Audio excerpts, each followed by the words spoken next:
The Buffalo Schools Board of Education has a full plate these days. One of the key issues are harassment allegations against a board member who has not been named publicly. Now, of course, this comes as one board member also made a quick exit last month. Another board member has plenty to say about what's happening. Larry Scott joining us now. Larry, of course, this comes on the heels of the district hiring law firm Hodgson Russ to investigate these allegations about the board member involved in alleged sexual harassment. I know that you can't give any details or dive into the investigation, but just what is your message to parents and families in the district who are hearing this and clearly have concerns? Well, I am a parent, a BPS parent of two boys, and I'm very concerned. I'm also a school psychologist. So when you hear or something's reported to you that is concerning regarding harassment or abuse, you have an obligation to act and do something about it. I'm concerned right now because as a publicly elected school board member, I have not seen the allegations, the complaints. We also don't know who the board member is, and I don't feel like that we've acted properly to publicly appoint an independent firm to investigate the allegations that have been stated that are out there. Why do you feel this law firm would not be independent?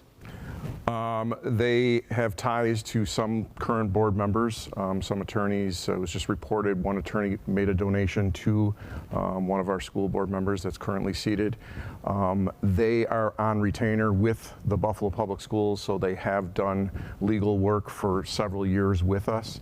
And it's just given the gravity of it, the nature of it, that I feel it needs to be a firm that is completely independent. Perhaps it's a firm that's out of Western New York to ensure that there's no association with any board members and with anybody in the district. Cindy McEachern is the board member who recently resigned her position from the school board.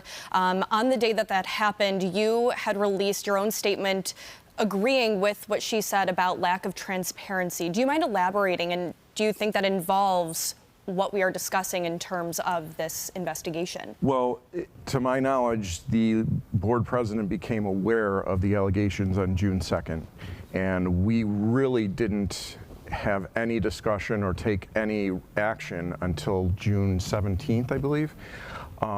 So incredibly delayed, and I don't think we have sufficiently taken the right action at this point. We haven't acted publicly, we haven't taken a vote. I'm still in the dark as to what the allegations are, who the board member is, and it seems as if this is not something that's being taken seriously by the board leadership and the entire board. So you have this going on, but you also have the duties which are obvious in terms of educating students. Do you feel like the board in the districts and its operations can handle these situations while taking on the real challenge of educating our youth?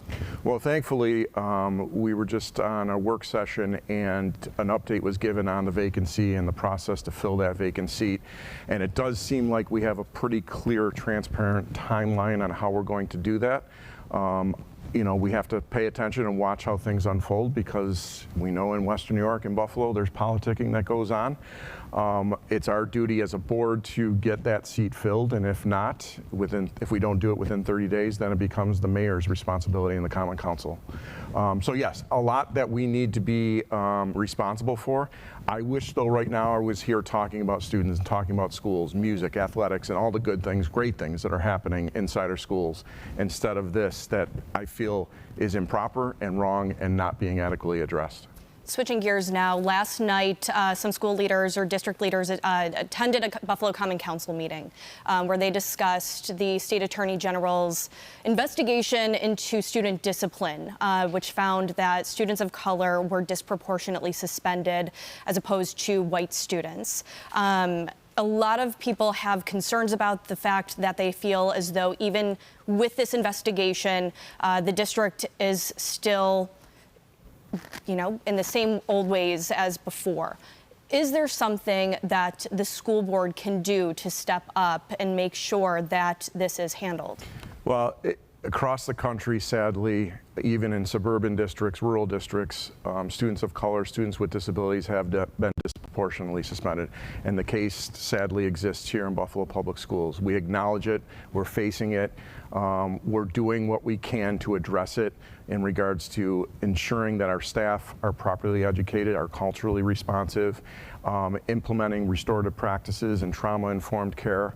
But it is a very complex, challenging problem. We've seen some recent incidents with student misbehavior, and those are often quite isolated, but at times the choice is to suspend. We have to take some sort of action. It's within state law for us to do that.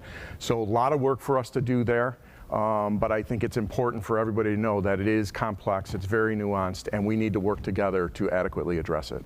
Unfortunately, and it's been the history that a lot of these issues tend to drag out for months and for years. And we're in the summer months now, and I wonder whether you guys are taking it a priority to be expedient with these investigations and these issues, knowing that there are fewer meetings that are going on this time of year and that things are not kicked down the road for next school year. Can you answer that?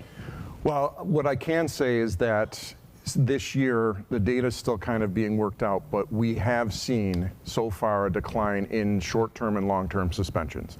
So I feel like we are headed in the right direction. Like I said, though, a lot of work to do. Right now, though, we are continuing to meet in July and August almost the same amount of times that we meet throughout the school year. So there's not going to be a reduction there.